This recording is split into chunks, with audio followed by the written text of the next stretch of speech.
Hello అండి, welcome back to Vijayan channel.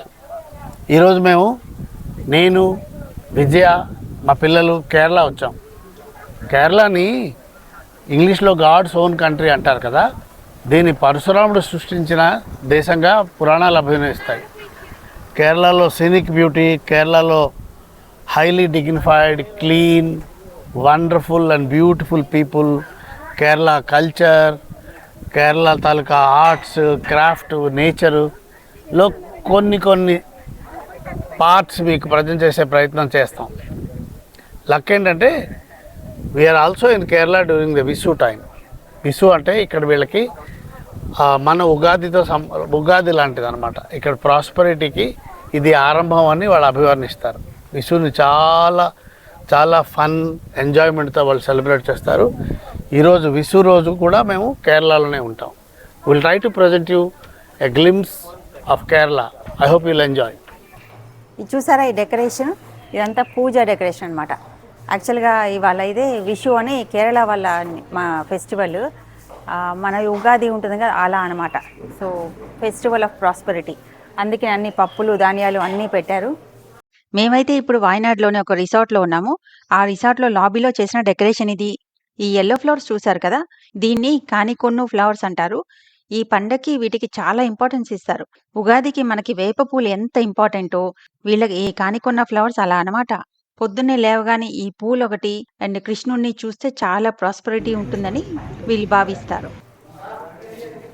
పెసరపప్పు, ఇదేంటంటారు మర్చిపోయాను, రెడ్ రైస్ ఇక్కడ భోజనంలో కూడా పెడుతున్నారు. ఇవి మినపప్పు, శనగలు, పెసలు, మిరియాలు పెట్టారు. ఇక్కడ ఎక్కువ పండుతాయి కదా, సో అది పార్ట్ ఆఫ్ ఫెస్టివల్ అనమాట. ఇవి చూడండి, నిజంగా ప్లాస్టిక్ పూల్లో ఉన్నాయి కదా, న్యాచురలే. మా ముందే డెకరేట్ చేశారు ఇవన్నీ. ధోతి అండ్ అంటే ప్రాస్పర్ అవ్వాలని సంకేతం అనుకుంటాను. డబ్బులు పెట్టారు ఇక్కడ.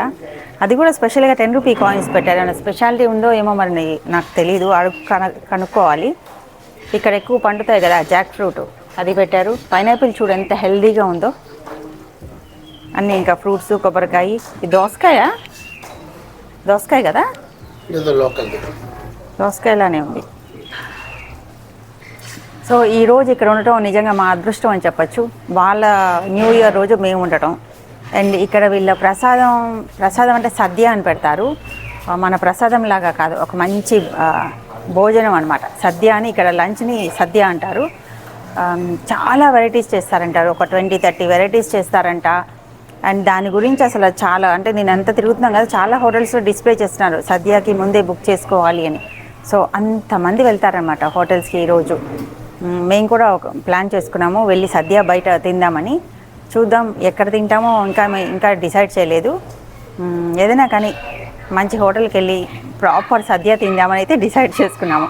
అండ్ నిన్నటి నుంచే చాలా, అంటే హోటల్స్లోనూ అక్కడ చాలామంది నిన్న ఈవినింగ్ నుంచే ఆఫ్ అనమాట, వెళ్ళిపోతున్నారు. ఏంటి అది క్లోజ్ చేస్తున్నారు అంటే, రేపు విషు కదండి అందుకే వెళ్ళిపోతున్నాం తొందరగా అని చెప్పారు.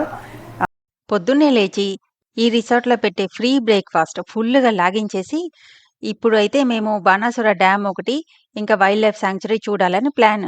ఈ రిసార్ట్లో చూసారా, చిన్న పిల్లలకి చక్కగా ఉయ్యాలు కూడా పెట్టారు. ఇది రేర్ కదా ఇలాగా. మా రిసార్ట్ నుంచి బయటికి వెళ్ళే దారి చూడండి ఎంత బ్యూటిఫుల్గా ఉంటుందో, చూపిస్తా. యాక్చువల్గా ఈ రిసార్ట్ అయితే ఒక 2-3 నిమిషాలు బాగా సందుల్లో డ్రైవ్ చేయాలి.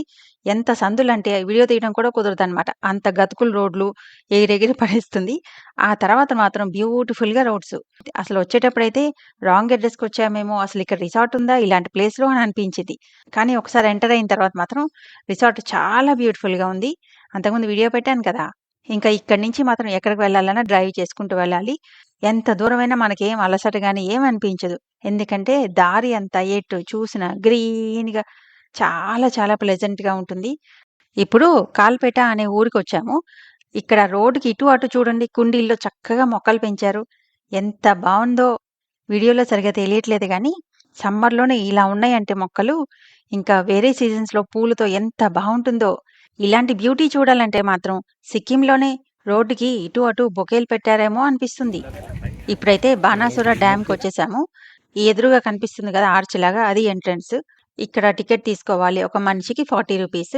లోపల కొంచెం దూరం నడిచిన తర్వాత మళ్ళీ ఇంకొక టికెట్. డ్యామ్ బాగా ఎత్తుగా ఉంటుంది. సో ఆ పైకి వెళ్ళడానికి కోసం ఒక వ్యాన్ ఉంది. To and fro 25 rupees charge చేస్తారు. లేదా నడుచుకుంటూ కూడా ఎక్కచ్చు. మా పిల్లలైతే నడుచుకుంటూ వెళ్ళిపోయారు. కానీ మాకైతే నిన్న ఎక్కిన ఎడక్కల్ కేవ్స్ ఎఫెక్ట్ ఇంకా ఉంది.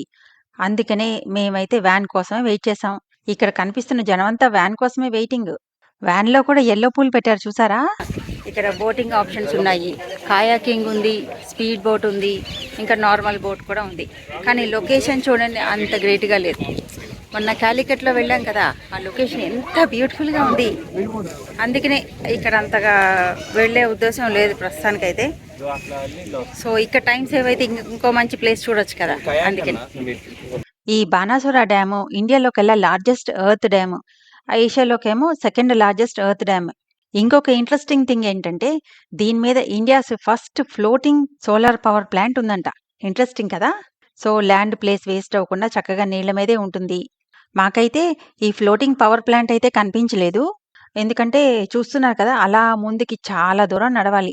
మేమైతే కొంచెం దూరం వెళ్ళి వెనక్కి వచ్చేసాము. మరి అక్కడ ముందుకెళ్తే కనిపిస్తుందో ఏమో మరి.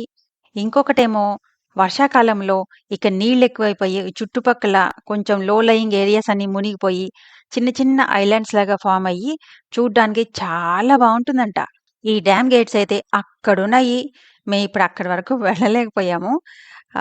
దారిలో వస్తుంటేనే గేట్స్ కనిపించాయి. చాలా చిన్న చిన్నవి, జస్ట్ ఒక 4-5 ఉంటాయి. ఇది దారిలో తీసిన పిక్చరు. వ్యాన్లో వచ్చాం కదా, అది దిగాలన్నా ఎక్కాలన్నా అక్కడే. మళ్ళీ ఇదంతా నడుస్తున్నాం ఇప్పుడు అక్కడికి. మళ్ళీ వెనక్కి వెళ్ళాలి. కానీ ఎంత బాగుంది కదా, గ్రీన్గా ప్లెజెంట్గా. ఎండ ఉంది కానీ ఆ వేడి లేదు, గాలి ఎక్కువగా ఉంది, హాయిగా ఉంది. సీనరీస్ చూస్తున్నారా, ఎంత బాగుంది కదా, చాలా ప్లెజెంట్గా ఉంది. ఇక్కడ కూర్చుని కొంచెం సేపు అలా రిలాక్స్ అయిపోయి అప్పుడు మళ్ళీ నెక్స్ట్ స్పాట్కి బయలుదేరాం. ఈ డ్యామ్ దగ్గర నుంచి లంచ్కి వెళ్ళి మొన్న వీడియో పెట్టాను కదా, విషు పండగ భోజనం సద్య, అది ఫుల్గా తినేసి ఇప్పుడైతే వైనాడ్ వైల్డ్ లైఫ్ శాంక్చురీకి వచ్చాము.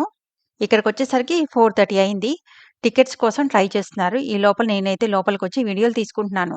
కొంచెం ఈ లోపలికి 4 అడుగులు వేయగానే ఇక్కడ జింకలు, ఏనుగులు అన్నీ కనిపిస్తున్నాయి. ఇంకా ఈ శాంక్చురీ లోపలికి వెళ్తే ఇంకా ఎన్ని కనిపిస్తాయో అని సూపర్ ఎగ్జైటెడ్గా ఉన్నా. సఫారీకి వెళ్దామని వచ్చాం కానీ టికెట్లు లేవు. ఉన్న జీప్స్ అన్నీ ఫిల్ అయిపోయిందంట. ప్లస్ కొంచెం వర్షము, టైం కూడా అయిపోయింది. అన్ని ఆప్షన్స్ క్లోజు. మరి ఇంకో టూరిస్ట్ స్పాట్కి వెళ్ళాలి. ఈ లోపల 2 కోతులు చూపించాను కదా, అదే ఇప్పుడు చూసిన యానిమల్స్ అనమాట. ఈ మొక్క ఇక్కడే ఉంది. ఈ పూలు చూడండి, బంతుల్లాగా ఎలా ఉన్నాయో పెద్ద పెద్దగా. వర్షం పడి వాతావరణం మాత్రం చాలా బాగుంది. కానీ ఇక్కడి నుంచి మళ్ళీ ఇంకో టూరిస్ట్ స్పాట్కి వెళ్ళే టైము లేదు, అంత దగ్గరలో కూడా ఏమీ లేవు. అందుకే దారిలో ఒక మంచి హోటల్లో ఒక మంచి ఫిల్టర్ కాఫీ తాగేసి రిసార్ట్కి వెళ్ళిపోయి ఎంజాయ్ చేద్దామని డిసైడ్ అయిపోయాం. ఇంకో మంచి బ్లాగ్తో మళ్ళీ కలుసుకుంటా. వీడియోని లైక్ చేసి మమ్మల్ని ఎంకరేజ్ చేస్తే ఇంకా హ్యాపీగా ఫీల్ అయ్యి ఇంకా మంచి మంచి వీడియోస్ ఇవ్వడానికి ట్రై చేస్తాం.